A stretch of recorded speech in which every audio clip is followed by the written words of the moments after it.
નમસ્કાર મિત્રો, અમારા નવા વિડીયોમાં આપનું હાર્દિક સ્વાગત છે।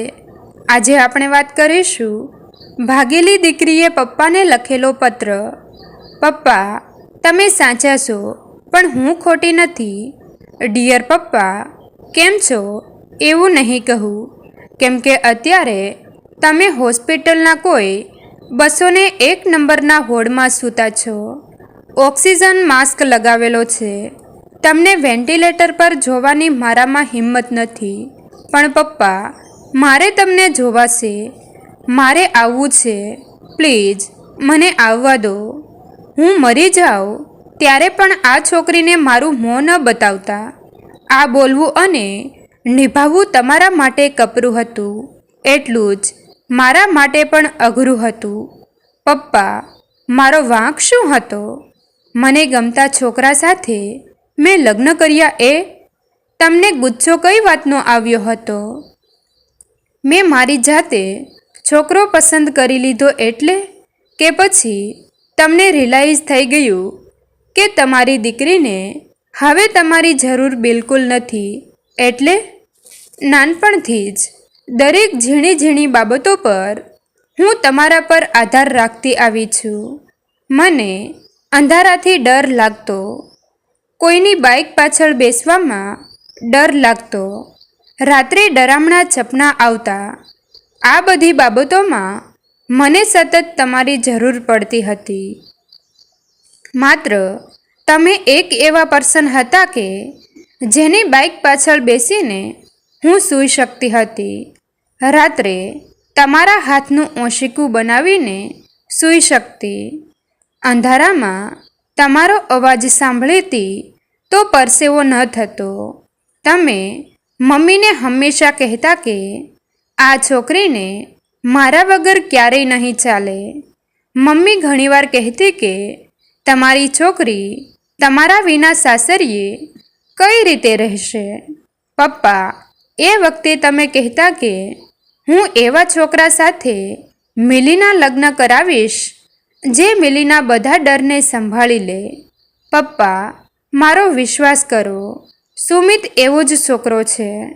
તમારા પછી એ એક જ એવો પુરુષ છે જેની બાઇક પાછળ હું નિરાતે ઊંઘી શકું છું, જેના હાથનું ઓશીકું બનાવીને હું સૂઈ જાઉં તો ડરામણા સપના નથી આવતા। અંધારામાં એનો અવાજ સાંભળું તો મને ગભરામણ કે પરસેવો નથી થતો। પપ્પા, સુમિત સાથે મેં લગ્ન કર્યા કેમ કે એ તમારા જેવો છે। દરેક છોકરી પોતાના પતિમાં પપ્પાને શોધતી હોય છે। તમને નારાજ કરીને મારે કશું જ સાબિત નહોતું કરવાનું। પપ્પા, મેં તમને અને મમ્મીને કહ્યું હતું કે મને સુમિત ગમે છે, પણ તમે લોકોએ મારા માટે NRI છોકરો શોધી રાખ્યો હતો। મને પરણીને અમેરિકા નહોતું જવું, મને મુંબઈ જ રહેવું હતું તમારા લોકોની સાથે। મેં તમને અનેક વખત સમજાવ્યા, પણ તમે સુમિતને સ્વીકારવા તૈયાર નહોતા। પપ્પા, તમને ખબર છે, આ દિવસોમાં સુમિતે મને એક પણ વાર જીદ કરીને એમ નથી કીધું કે તારા પપ્પાને સમજાવ કે તું મને તારી હા કે ના જલ્દી કહે કે મારા ઘરના લોકો મારા લગ્નનું બીજી જગ્યાએ વિચારી રહ્યા છે કે ચાલ ભાગી જઈએ। કશું જ કીધું નથી। આટલી ધીરજ તમારા સિવાય મેં આ એક બીજા પુરુષમાં જોઈ છે, એટલે હું સુમિતને પરણી। તમે લોકો સુમિતને સ્વીકારશો એવી કોઈ અપેક્ષા નહોતી રહી। એ પછી જ મેં કોર્ટ મેરેજ કર્યા। પપ્પા, આ કોર્ટ મેરેજ માટે પણ સુમિત તો રેડી નહોતો જ। એ તો તમને મળવા માંગતો હતો। હું તમને જેટલા પણ ઓળખું છું એ પરથી મને ખાતરી હતી જ કે તમે સુમિતનું અપમાન કરશો, કદાચ તમાચો પણ મારી બેસશો। મેં એટલે જ સુમિતને તમારા સુધી ન આવવા દીધો। જેમ હું ક્યાંય તમારું અપમાન ન સહી શકું એમ સુમિતનું અપમાન પણ ન જ સહી શકું. પપ્પા, દરેક મા બાપ એના સંતાનને સુખી જોવા ઈચ્છતા હોય છે. હું સુખી છું. જો મારા જ સુખમાં તમારું સુખ હોય તો પછી આ નારાજગી કોના માટે? મારા લગ્નને હમણાં 5 વર્ષ પૂરા થશે. આ 5 વર્ષમાં હું તમને દરરોજ યાદ કરું છું. તમને લોકોને યાદ કરીને હું રડી પડું ત્યારે સુમિત મને કહેતા હોય છે કે ચલ મિલી, પપ્પા મમ્મીને મળી આવીએ. એકવાર તને જોશે એટલે બધું નોર્મલ થઈ જશે. પણ હું વટમાં અટવાયેલી હતી કે હવે તો પપ્પા પાસે ત્યારે જ જઈશ જ્યારે સુમિતને પણ એ ઘરમાં વેલકમ કરવા એ લોકો રાજી હોય. હું તમારા ફોનની રાહ જોતી રહી પણ ક્યારેય તમારો ફોન આવ્યો જ નહીં. મારા બર્થડે પર જ્યારે મારા મોબાઈલની રિંગ વાગતી તો હું ઉછળી પડતી કે સુમિત પપ્પાનો ફોન હશે. પણ તમારો ફોન ક્યારેય નથી આવ્યો. મારા બર્થડે પર તમે મારી ફેવરિટ સ્ટ્રોબેરી કેક લાવી આપતા ને હું મીણબત્તી ઓલવતા પહેલાં કેક પર તૂટી પડતી. તમને ખબર છે પપ્પા, લગ્ન પછી મેં એક પણ કેક નથી કાપી કેમ કે મને રાહ હતી ક્યારેક તો પપ્પા કેક લઈને દોડતા આવશે. આઈ એમ શ્યોર પપ્પા, મને ફોન કરવા માટે કેટલી વાર તમે ફોન હાથમાં લીધો હશે પણ તમારી આંગળીઓ માત્ર ધ્રુજતી રહી. તમે કોલ ન જ કર્યો. રસ્તામાં જ્યારે પણ કેક શોપ આવી હશે ત્યારે તમને હું યાદ આવી હોઈશ.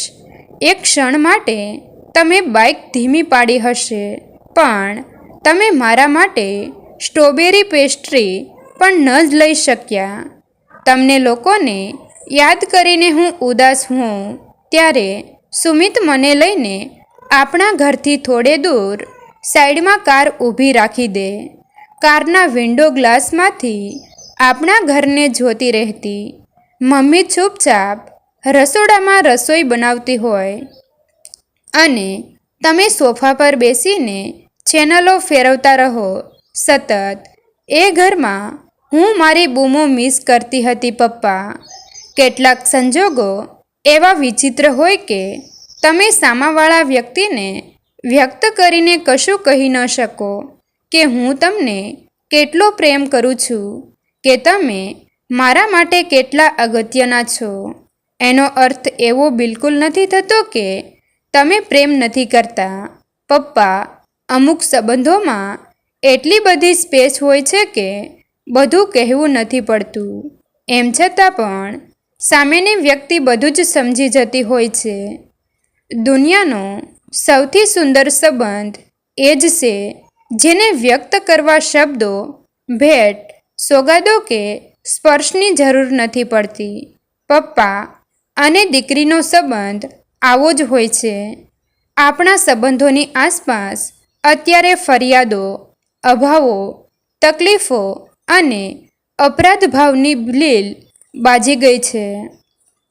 એના કારણે જ આપણા દરેક પ્રયત્નો લપસી જાય છે અને એકબીજા સુધી આપણી વાત નથી પહોંચી રહી.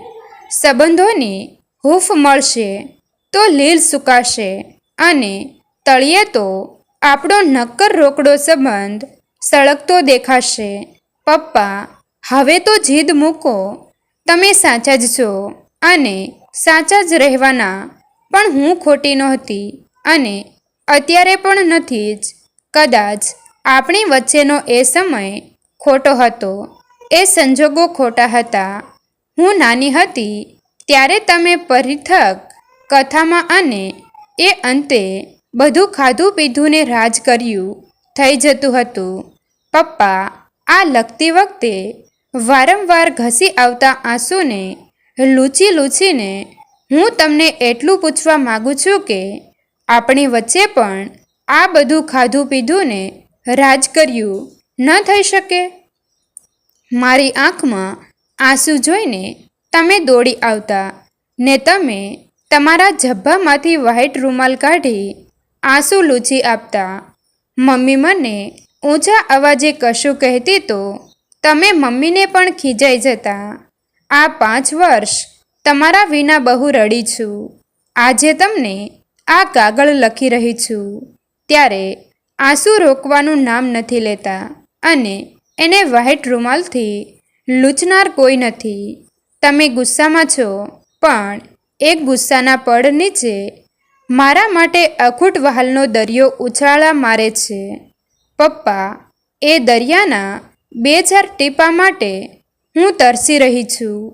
પહેલી વખત મેં મારા મનને ગમ્યું એવું કશું કર્યું અને તમને ખરેખર એમાં મારો વાંક દેખાતો હોય તો મને માફ કરી દો. તમે કહેશો ત્યાં સુધી કાન પકડીને ઉઠક બેઠક કરીશ, પણ પપ્પા મને તમારી પાસે આવવા દો ને. લી, તમારી પોતાની દીકરી મિલી. મિત્રો, તમને જો આ વિડીયો પસંદ આવ્યો હોય તો વિડીયોને લાઈક અને તમારા અન્ય સગા સંબંધી મિત્રો સાથે વિડીયોને શેર કરવાનું ભૂલતા નહીં. અને આવા જ નવા જીવન ઉપયોગી, જીવનમાં કંઈક નવું કરવાની પ્રેરણા મળે તેવા વિડીયો જોવા માટે અમારી ચેનલ સાથે બન્યા રહો. થેન્ક યુ મિત્રો. મળીએ છીએ એક નવા વિડીયો સાથે. આભાર.